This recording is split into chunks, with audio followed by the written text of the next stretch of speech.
Z Débrief, en partenariat avec InmacWstore.com, le spécialiste de l'équipement informatique pour les professionnels.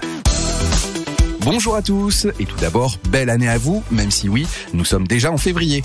Nous voici de retour avec Estelle pour un nouvel épisode du Z Débrief, votre podcast hebdomadaire consacré à la transformation numérique.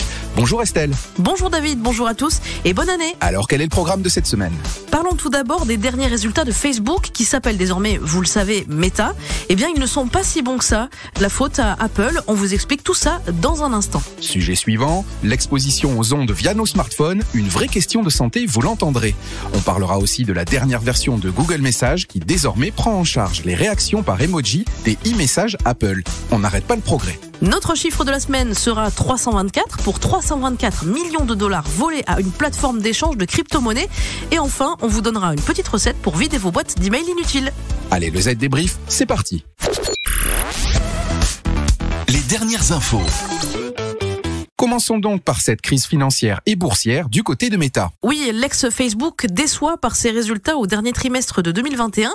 Les prévisions pour les mois à venir sont du coup très inférieures aux attentes, alors que les investissements de la société dans le métaverse vont peser lourd sur les profits. Et le bilan, depuis l'annonce de ces résultats, l'action du groupe s'effondre. Ce vendredi, Facebook a perdu pas moins de 240 milliards de dollars de valorisation en bourse, soit un quart de son cours avant publication des résultats.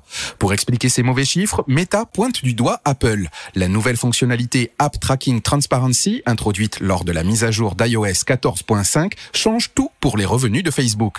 Elle oblige les développeurs d'applications à obtenir l'autorisation des utilisateurs pour suivre leur activité sur d'autres applications et sites web. Une mesure qui frappe de plein fouet les activités publicitaires de Meta. Le DAF de la société juge même la perte à 10 milliards de dollars cette année pour Meta. Il s'interroge d'ailleurs sur le fait que Google, un de ses plus gros concurrents du secteur, n'ait pas été touché. Il accuse même Apple de mieux traiter Google en raison des milliards que lui verse le géant du web pour rester le moteur de recherche par défaut sur les appareils sous iOS. Et oui, la guerre entre les GAFA est loin d'être terminée.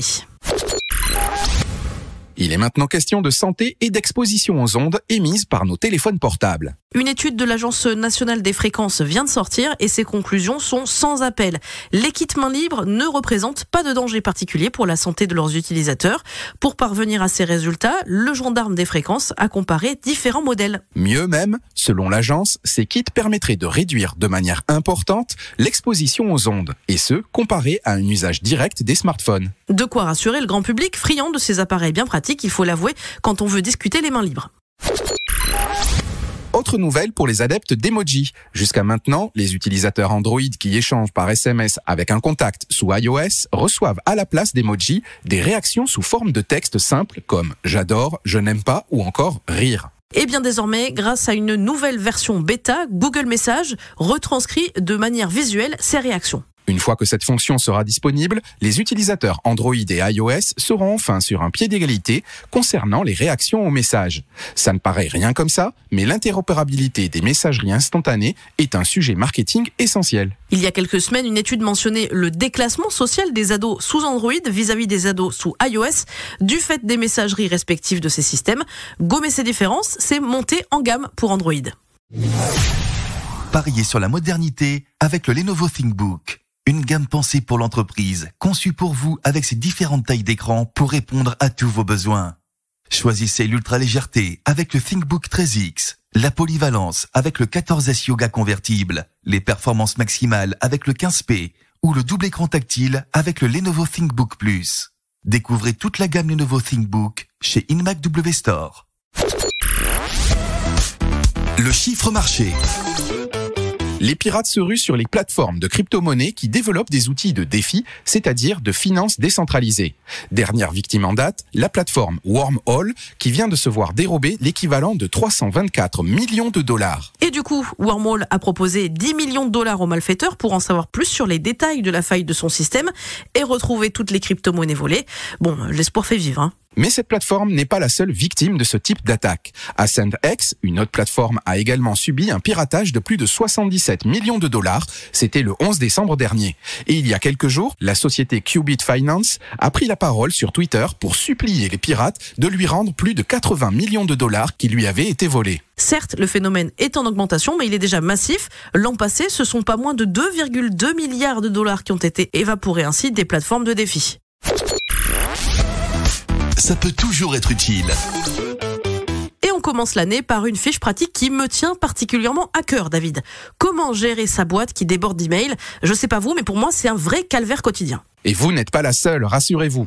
On reçoit en moyenne 120 courriels par jour et on ne répond qu'à seulement un quart d'entre eux. Alors comment gagner du temps ? Eh bien déjà, tout simplement en rajoutant votre propre filtre à celui déjà installé par défaut sur vos messageries. Pour cela, créez un fichier appelé expéditeur externe, paramétrez-le pour que tous les emails qui ne répondent pas aux exceptions que vous mettez en place y atterrissent. Pour cela, créez une liste de tous les domaines et adresses électroniques que vous souhaitez voir rester dans votre boîte de réception. Les autres iront dans la boîte expéditeur externe. Et si vous avez oublié plusieurs domaines et adresses électroniques valides, qui vont atterrir du coup dans le dossier expéditeur externe, pas de panique, modifiez juste la règle. Le zoom de la rédac. Allez, pour finir, le zoom de la rédac, et ça ne vous étonnera pas, est consacré cette semaine à la pénurie de semi-conducteurs. Elle provoque en ce moment un allongement des délais de livraison, la pénurie de certains produits comme la PlayStation 5 et même la fermeture d'usines automobiles. Presque tout le monde est touché.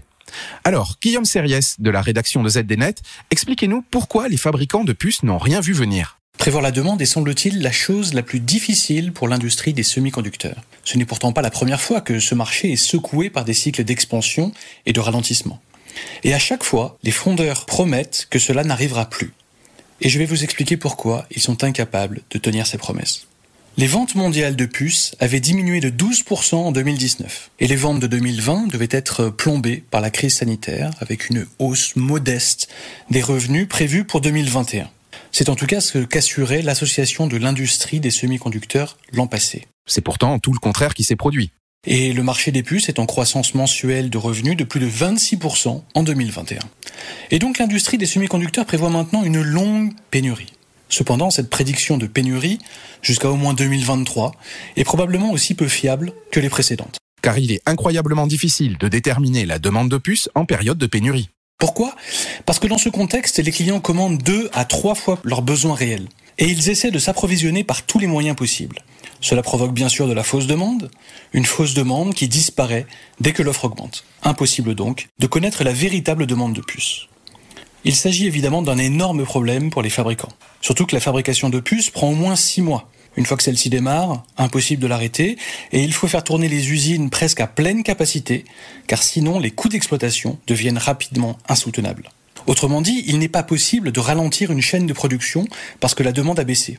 Il faut continuer coûte que coûte, quitte à faire du stock. Si l'on considère l'histoire de l'industrie des puces sur plusieurs décennies, on assistera probablement dans les mois qui viennent à la même chose que d'habitude. Une forte hausse de la demande, suivie d'une baisse tout aussi forte. Merci Guillaume. Et voilà, le Z Débrief, c'est terminé. Rendez-vous dans une semaine pour un nouvel épisode. N'hésitez pas à réécouter les anciens épisodes et à vous abonner sur Spotify, Deezer ou Apple Podcast pour tout savoir de la transformation numérique. Abonnez-vous également à ZDTech, le podcast de la rédaction de ZDNet. Il vous attend tous les jours dès 8h pour faire le point sur un sujet d'actualité du monde de l'IT et des telcos. À la semaine prochaine. Bye bye. Z Débrief, en partenariat avec InMacWstore.com, le spécialiste de l'équipement informatique pour les professionnels.